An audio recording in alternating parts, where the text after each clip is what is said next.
I paid for my mother-in-law's 50th birthday party while her kids did nothing, but she banned me last minute, so I canceled everything, and now she's crying. I'm 26, female. I've been married to my husband, 29, for almost 3 years now, and I've always known that my husband's family doesn't really like me. My husband has 2 younger twin sisters, 23, female, and a younger brother, 21, and none of them seem to like me very much. The same goes for my mother-in-law as well. I've never been able to figure out why exactly they dislike me so much, but I was determined to fix it, since I wanted to build a good relationship with my in-laws. So, I decided to plan my mother-in-law's 50th birthday party this year. My husband advised me against it, saying that if his family doesn't seem to like me, then I should just let it be, instead of going out of my way to be nice and win them over. But I ignored it, since I really wanted to be on good terms with them. I'm just a people person, and I couldn't stand the thought that these people seemed to dislike me for no apparent reason, and I had to make it right. So, a few days ago, I started planning for the party and even tried to get my husband's siblings involved, but they weren't interested at all and told me to do it all myself if I wanted to. I booked one of my mother-in-law's favorite restaurants, where she and her late husband used to go on dates all the time and paid for all the food and decor well in advance. In fact, I even overlooked it all myself and made sure that all of it was up to my mother-in-law's taste and standards, as she was really particular about things like these. I even invited a few of her closest friends and some of our relatives after consulting my husband regarding who she'd want there. Basically, I paid for everything and planned it all out on my own, with a little help from my husband, while her own kids did absolutely nothing to help and didn't even contribute financially. Yesterday, on the eve of her birthday, we visited her, even though my husband didn't want to. Anyway, once we got there, we noticed that her other kids were already there, and they looked pretty surprised to see us, but didn't say anything. After a bit of small talk, I finally came to the point and told her that we'd be expecting her at the restaurant in the evening tomorrow, since we had something planned for her. She smiled and thanked my husband for it, but he told her that it was all me and I was the one she should be thanking. Her face soured instantly, and I was pretty confused for a second.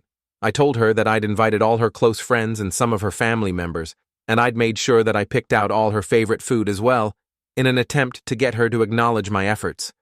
But a nasty look took over her face, and she proceeded to say thanks in the most false, sugar-coated tone, before telling me that while she appreciated my efforts, she was sorry that I wouldn't be attending.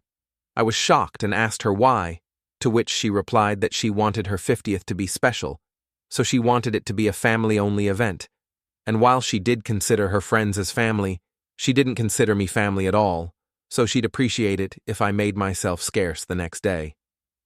My husband and I looked shocked to the core, and I realized in that moment that he'd been right all along, and I never should have put in any effort at all, since she was clearly never going to appreciate any of it, ever.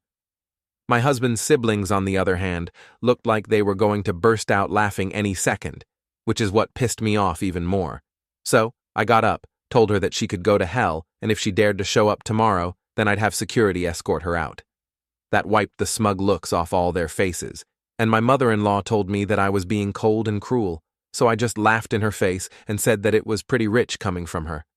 After a bit of back and forth where she tried to convince me that I was wrong, I told her that she didn't deserve anything nice, and that my decision was final. She and her kids looked furious, and right before I left, she started crying, probably as a last-ditch effort to make me feel sorry, but I didn't care anymore. I was livid. On the drive home, I tried to cancel the reservation, but since it was too late, there was nothing I could do. My husband looked pretty uncomfortable about this whole thing, but refused to make any comment, apart from saying that I did the right thing, and then went out for a smoke once we got home, which was fine by me, since he'd never been too expressive when it came to his family, and preferred to stay out of these things. And moreover, I was the one who had ignored his advice, so it was nice of him to not rub it in my face. Anyway, since I'd already paid for the place and food, I decided to cancel all the invites, which was pretty last minute and ticked off a lot of the guests. But they were mostly my mother-in-law's friends, so I didn't care. Instead, I called over some of my own friends to make it all worth it, since I was pretty annoyed about everything that had happened. My husband also joined in, and I also got him to invite a few of his friends so that we could party. We got rid of the decor just in time before they came and had a total blast. I posted all the pictures after I came back home today, and my sister-in-law texted me, saying that I'd ruined her mother's birthday, and said that it was incredibly selfish of me to use the venue for myself, especially when I knew how much it meant to my mother-in-law. I don't feel particularly sorry about what I did and think it was perfectly reasonable, though I'm just hoping I'm right. AETA for canceling my mother-in-law's birthday party that I'd planned after she told me that I wasn't welcome there. Update 1. I told my husband about the message his sister had sent to me and asked him if I should apologize to his family, and he said absolutely not. In fact, he told me that he'd had enough of their behavior and thought that it would be best if we decided to cut them off entirely. This was a huge deal, since his family relied on him a lot for money and stuff, especially my mother-in-law. My husband is relatively well off and runs his own company, so cutting him off would mean that she'd have to rely on her other kids instead, which was a problem, as my husband's siblings were good for nothing and all switched jobs every few months. Truth be told, all of them were very dependent on them for money and stuff, so this was a huge decision. I tried to discourage him from doing so, but he was pretty adamant. I'm sure that there's something deeper at play here, because truth be told, I've always noticed that his family grew apart from him the longer we dated, and by the time we were getting married, he was quite detached from his family. It wasn't his own fault, since I remember him telling me several times that he would invite his family over for dinner while we were dating, and even in the initial stages of our marriage, but they'd always make up some excuse to avoid it. I was sure that I was part of the reason as well, and that was another factor that made me so desperate to build a relationship with my in-laws so that my husband could also reconnect with his family. I'm quite sure that there's something that my husband isn't telling me, or hasn't told me, because he's not the kind of person to simply abandon his family. He used to tell me earlier about how much family meant to him, and so this sudden decision, although fair in light of how my mother-in-law treated me a couple of days back, is very strange and out of character for him.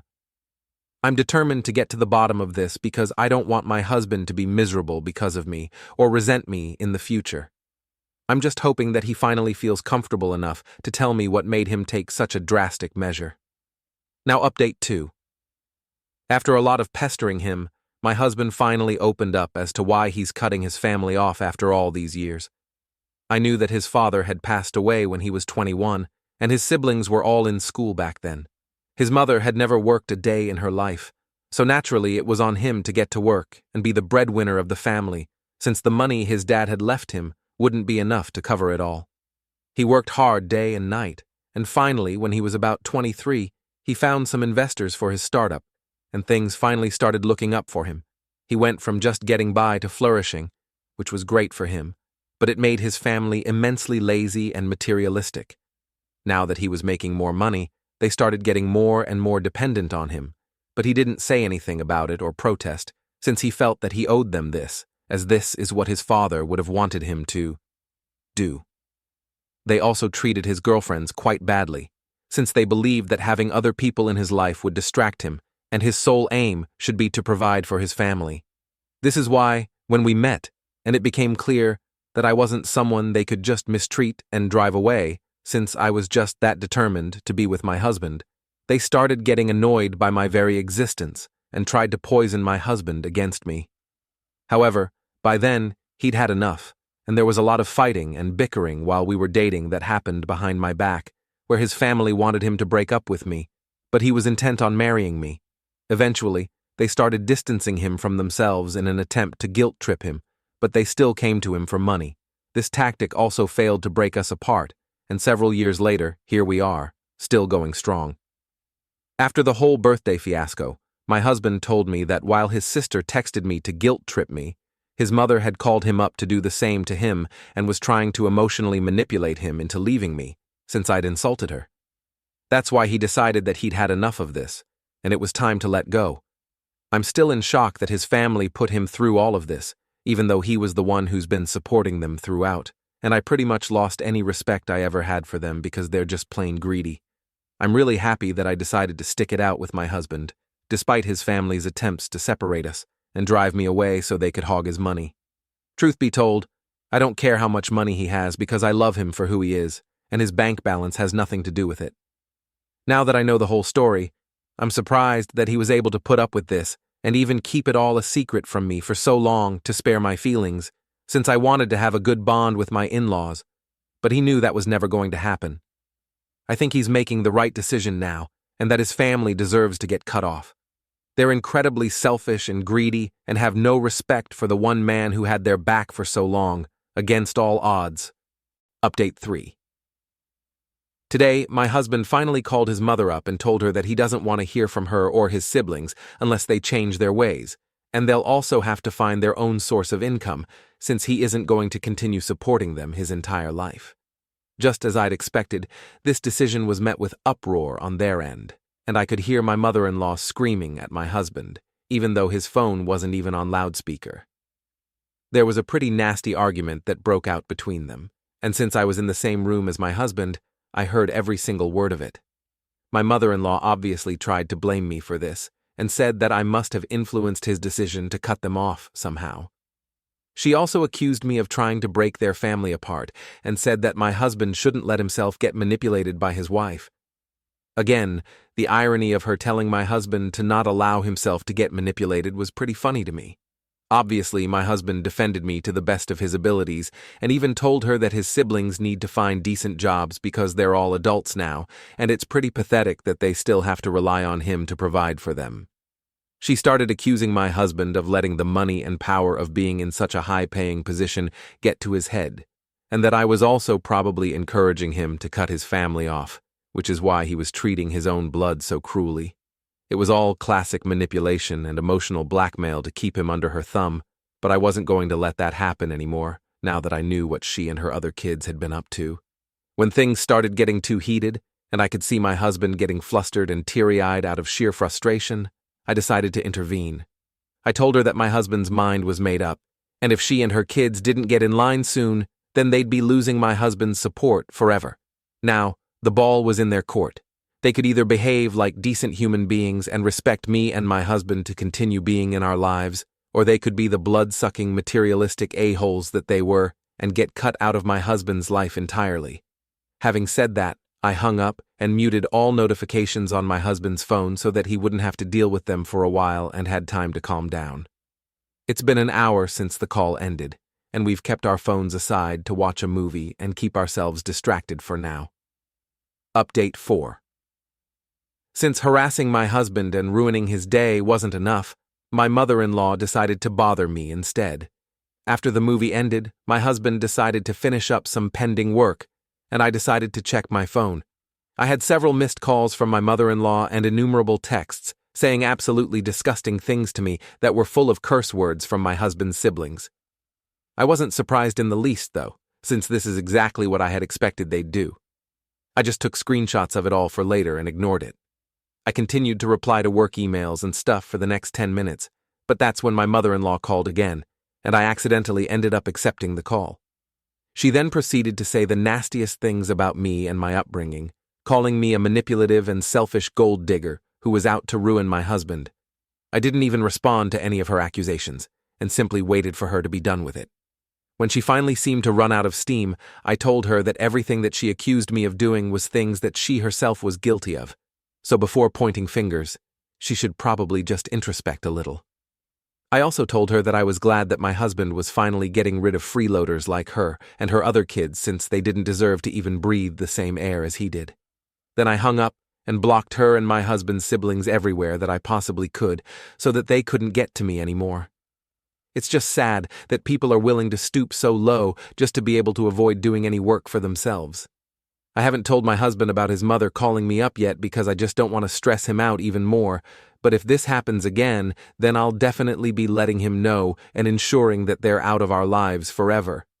They have absolutely no right to disturb our peace in this manner.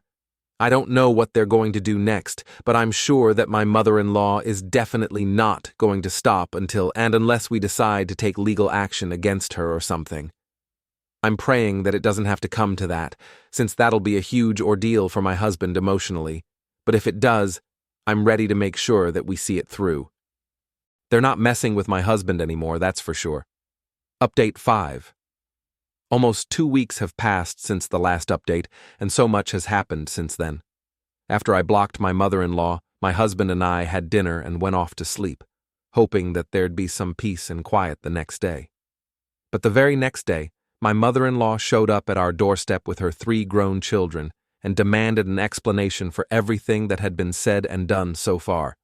She looked pretty angry, and so did my husband's siblings, and I knew for a fact that this was going to be very stressful for my husband. I decided to stay in the room, despite their protestations, saying that I had no right to be there because this was a family issue and I'm not family. I let them know that they were intruding upon my privacy and were standing under my roof, so they had no right to tell me if I could stay or not. Then they started verbally attacking my husband, bombarding him with accusations of being selfish and unreasonable, and even going to the extent of saying that he was abandoning his family just to keep his wife happy. My husband had stayed silent and was already looking pretty red in the face, so I knew that was my cue to take over, since my husband is a really sensitive man, especially when it comes to his family and loved ones. I knew that he wouldn't be able to fight them and defend himself against their false accusations and manipulation, because that's how soft-hearted and kind he was, and while they were just using him for his money, he genuinely and truly did love his family. So I told him to compose himself and told his family to leave because they were pissing me off, and more importantly, they were making my husband cry. My mother-in-law started arguing with me, saying that I don't get to push her around, especially in her son's house, and that she can stay for as long as she wants to. She still didn't stop speaking to my husband, even though he looked pretty upset with everything. It was disgusting to see that she couldn't care less about her own son's feelings, and what mattered to her most was the money. So she started telling him that she hadn't raised him like this, and that she was disappointed that he was choosing his wife over his own family. His brother even said that the only duty he should be fulfilling was that of a son and a brother, since I was a gold digger anyway, and didn't deserve to have a husband like him in the first place. That pissed me off, and I lost my cool at that point. I snapped at him and told him exactly what I thought of the lot of them. They were all lazy, good-for-nothing idiots who were surviving solely on the kindness and generosity of my husband, since they themselves were incapable of doing anything for themselves, and that they were pretty much the definition of gold diggers. Moreover, not only were they hovering around my husband constantly for money, but they also had the audacity to be so ungrateful and target him after all that he'd done for them. They were stunned into being silent, and I could see that they were struggling to fight back, but had nothing to say. Taking advantage of that, I told them to get out before I reported them to the cops for showing up uninvited and then refusing to leave. So, they left, but my mother-in-law still believed that she could convince my husband to choose them over me, so she said that his father would be disappointed had he been alive to witness the way they'd been treated by their eldest son today.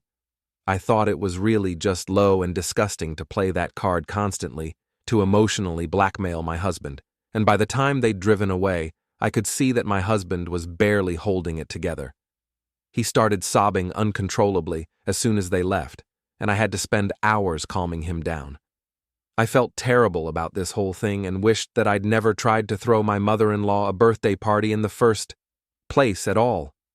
But then again, that was what had led to this can of worms being open, and I'm grateful that this happened sooner rather than later. Anyway, after his family left, I blocked them everywhere from his phone and social media as well, and made sure that they couldn't get to us online. After he had calmed down enough, I told him that it was about time that we started looking into lawyers because I was sure this wouldn't be the last that we would be hearing from his mother and siblings. And he agreed with that because, as much as he hated to admit it, he was well aware that his family was willing to go to any lengths to get some money out of him.